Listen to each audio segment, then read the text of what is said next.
하고 마지막 절 함께 읽겠습니다. 시편 36편 1절에서 12절입니다. 악인의 죄가 그의 마음속으로 이르기를 그의 눈에는 하나님을 두려워하는 빛이 없다 하니 그가 스스로 자랑하기를 자기의 죄악은 드러나지 아니하고 미워함을 받지도 아니하리라 하미로다.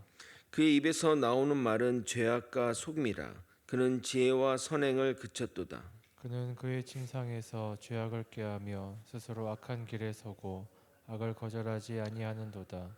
여호와여, 주의 인자하심이 하늘에 있고 주의 진실하심이 공중에 사무쳤으며 주의 의는 하나님의 산들과 같고 주의 심판은 큰 바다와 같으니이다.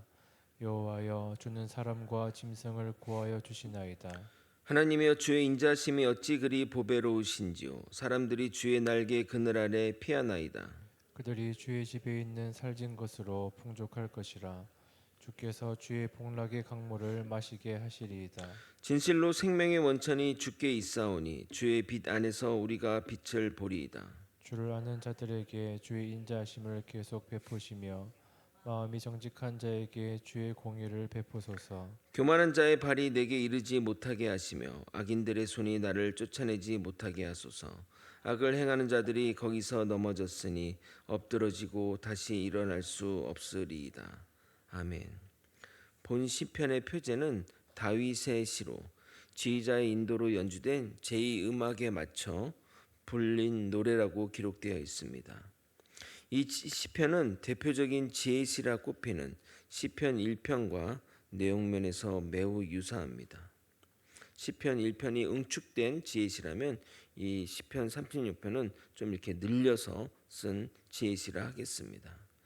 이 시는 여호와를 무시하는 악인들을 자세히 묘사함과 동시에 악인에서 떠난 의인의 신앙 고백과 악인과 의인을 구별해 달라는 강구가 포함되어 있습니다. 오늘도 이 시편을 통해 지혜로움이 무엇인지 깨닫는 시간이 되길 예수님의 이름으로 소망합니다. 시편 36편 1절부터 4절까지는 악인들의 실상을 고발하면서 시작됩니다. 제가 다시 한번 읽어도록 하겠습니다.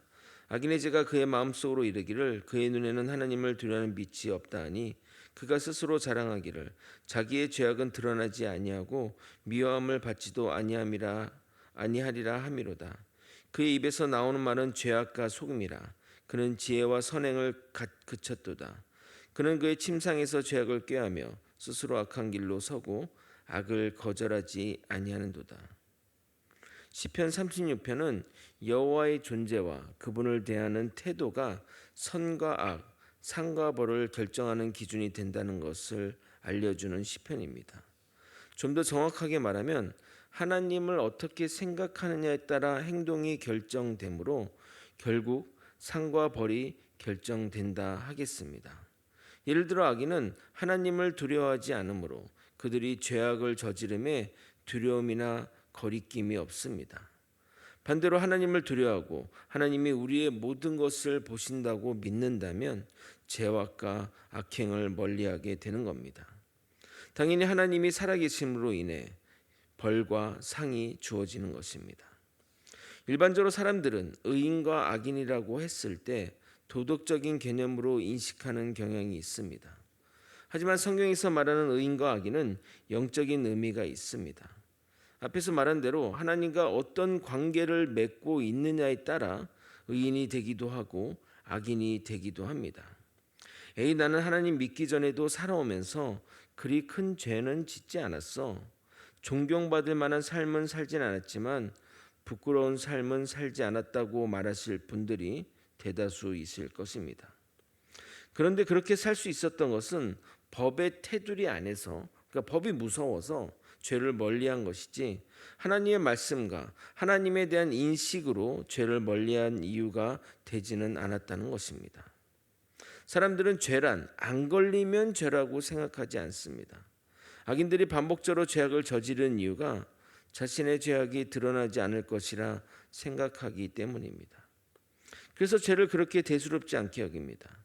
그러나 사람의 눈은 피할 수 있지만 우리의 머리털까지 세시는 하나님의 눈은 피할 수 없습니다. 물론 하나님을 믿지 않으면 하나님을 모르니 하나님을 보지 못하고 그래서 하나님이 어디에 있어? 없어 라고 말하는 겁니다. 실제 그렇게 잡는지는 모르겠지만 꿩을 산채로 잡는 방법이 있다고 합니다. 꿩을 향해 총을 쏘지 않고 하늘을 향해 근처로 가서 꿩 옆에서 하늘을 향해 총을 쏘면 꿩은 자신의 머리를 주변 어두운 곳에 들이밀고 자신의 몸은 밖으로 내놓은 채 숨는다고 합니다. 자신의 머리가 구멍에 있으므로 사냥꾼을 보지 못하니 사냥꾼도 자신을 못 보리라 생각하기 때문입니다.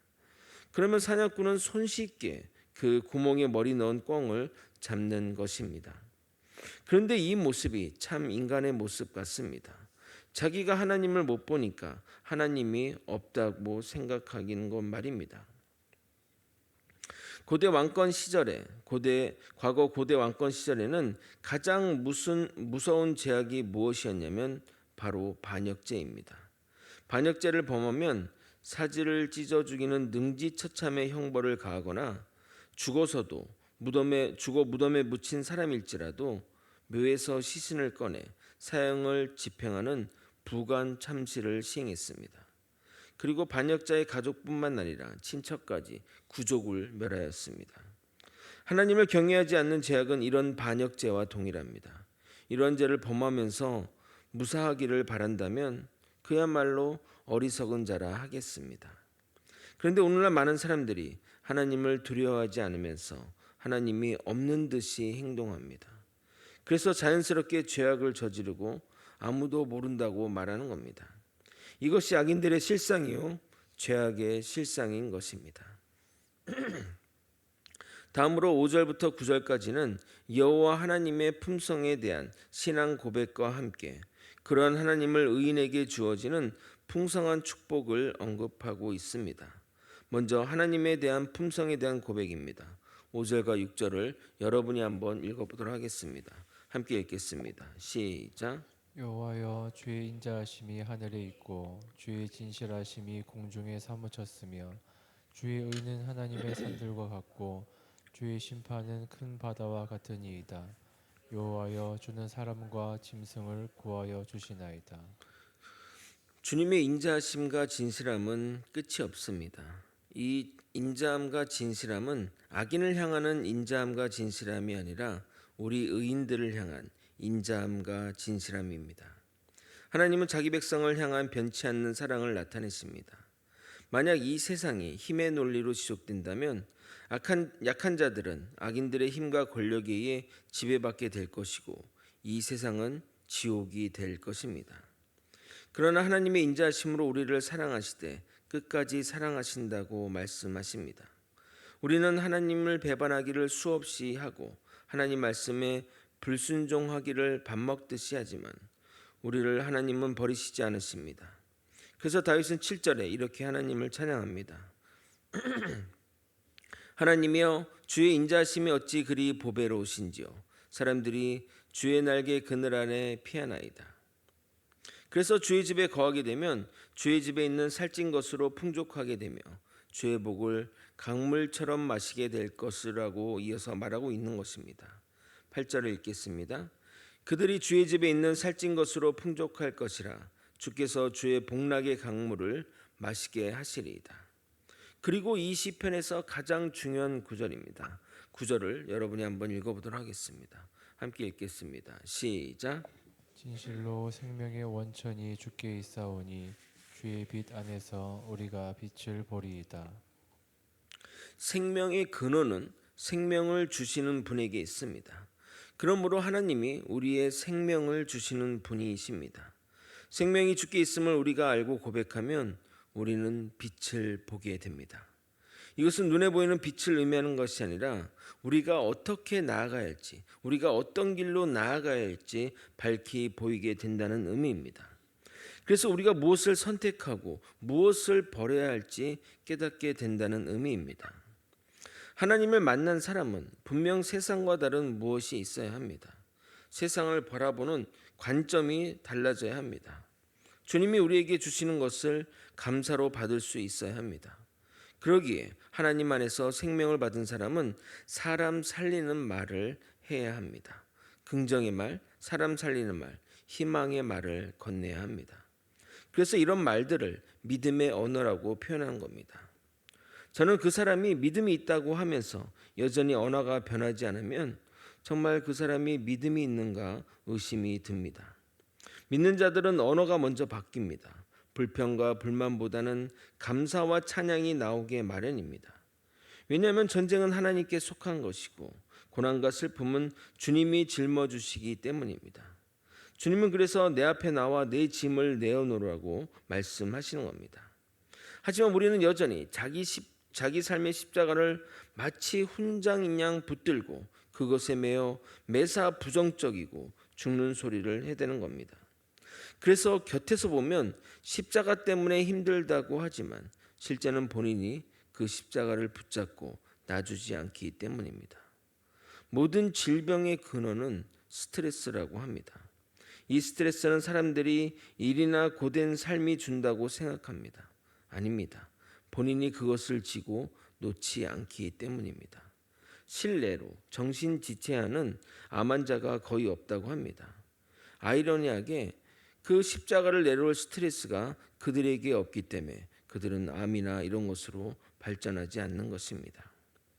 이어서 시인은 악인과 의인의 사이를 주님의 방법으로 구별해 달라고 간구하게 됩니다. 10절입니다.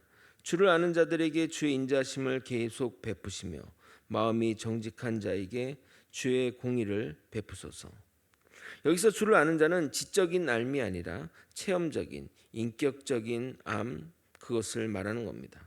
그래서 주님을 경외하고 그분을 사랑하며 그분이 명하신 일들을 삶에서 실천하는 자들입니다. 왜 우리가 누군가를 사랑하면 하라는 것은 하고 하지 말라는 것은 하지 않게 되는 것처럼 말입니다. 시인은 그런 하나님을 경외하는 자들에게 주의 인자하심을 베풀어 달라고 간구하는 겁니다. 주님은 우리와 인격적인 관계이시기에 당연히 그러한 인자를 우리에게 베풀어 주실 것입니다. 또한 주님의 뜻을 따라 정직하게 사는 자에게 주의 공의를 베풀어 달라고 간구합니다. 여러분, 정직하면 정직한 결과가 나와야 합니다. 그것이 하나님의 나라인데 세상이 죄악으로 인해 정직하면 손해보고 정직하면 바보되는 현실이 안타까울 따름입니다. 제가 저번에 간략하게 언급했는데 새벽이라 좀 자세히 말씀드리자 보면 노회에서 교회마다 분담금을 내라고 합니다. 그런데 교회마다 분담금에 대한 불만이 많았습니다. 우리가 더 많이 내는 것 같다. 뭐 그런 식으로 저 교회는 우리보다 나은데 왜 적게 내냐. 뭐 그렇게 해서 그래서 어떻게 결정했냐면 교회의 1년 결산을 제출하고 거기서의 1%를 분담금으로 내기로 결정했습니다. 그러나 교회 1년 결산을 내지 않으면 그 안 낸 벌로 현재 내던 분담금에서 20% 증액하기로 했습니다. 어떻게 되었을까요? 1년 결산의 1%보다 기존 분담금 20% 증액분이 낮으면 그 결산을 안 내고 기존 분담금보다 낮으면 냈습니다. 둘 다 정직하게 1년 결산을 낸다는 기준으로 말입니다. 그러나 저희는 20% 증액보다 결산의 1%가 많음에도 1년 결산을 제출했습니다. 정직하고자 말입니다. 그래서 어떻게 된 줄 아십니까? 우리 교회가 우리 시찰에서 2등으로 많은 교회가 되었습니다. 교회 결산은 모르나 저희보다 성도분들이 많은 두 교회가 저희 뒤에 자리하였습니다. 정직해서 손해봤다고 생각할 수 있습니다. 그러나 저는 그렇게 생각하지 않습니다. 정직해서 훈장을 받았다고 생각합니다. 정말 마음 같아서는 1등하고 싶습니다. 그런데 신기하게 우리 교회가 가장 많이 부흥하고 있습니다. 정직한 자에게 주시는 주님의 은혜라 생각합니다. 계속 시인은 간구합니다. 교만한 자와 악인이 나의 곁으로 오지 않게 해달라고 말입니다. 11절을 여러분이 한번 읽어보도록 하겠습니다. 함께 읽겠습니다. 시작. 교만한 자의 발이 내게 이르지 못하게 하시며 악인들의 손이 나를 쫓아내지 못하게 하소서. 계속 주를 경외하며 겸손하게 살며 정직하게 살겠다는 의지의 표현입니다. 결국 악인의 운명입니다. 그들은 일어서고 싶어도 일어서지 못할 것입니다. 12절입니다. 악을 행하는 자들이 거기서 넘어졌으니 엎드러지고 다시 일어날 수 없으리이다. 말씀을 정리하겠습니다. 여러분에게 먼저 변화되길 바라는 것이 있다면 바로 이것입니다. 믿음이 있다면 언어부터 바꾸십시오. 그리고 언어가 변해야 믿음도 변합니다. 진실로 우리의 모든 것은 주님께 있습니다. 주님 안에 거하면 주님의 빛이 우리의 나갈 길을 선명하게 보여주십니다. 그러므로 자신의 환경과 상황을 보지 말고 주님의 인도하심을 받기를 소망합니다. 그래서 여러분의 십자가를 내려놓고 주님이 주시는 멍에를 매는 저와 여러분이 되시길 예수 그리스도 이름으로 축원드립니다. 아멘. 기도하시겠습니다. 하나님의 말씀을 따라 살아가는 주의 백성들, 주님께 경외함으로써 하나님의 말씀을 순종하고 또 주님께 정직한 자로서 정직한 삶을 살아갈 수 있도록 이끌어 주시옵소서. 악인의 운명은 결정되었습니다. 그들은 멸망할 것이고 결코 일어서지 못할 것입니다. 그 악인들의 잠시간의 부흥과 자기들의 흥왕을 부러워하지 말고 지금 고난과 핍박과 손해와 바보될지라도 주님의 말씀으로 그 주님의 멍에를 짊어지고 나아가는 우리 모두가 될 수 있도록 이끌어 주시옵소서. 주님의 은혜 안에 살기를 소망합니다. 주님의 말씀대로 살기를 소망합니다. 주님 붙들어 주시옵소서. 살아계신 하나님, 살아계신 예수 그리스도 이름으로 기도드리옵나이다. 아멘.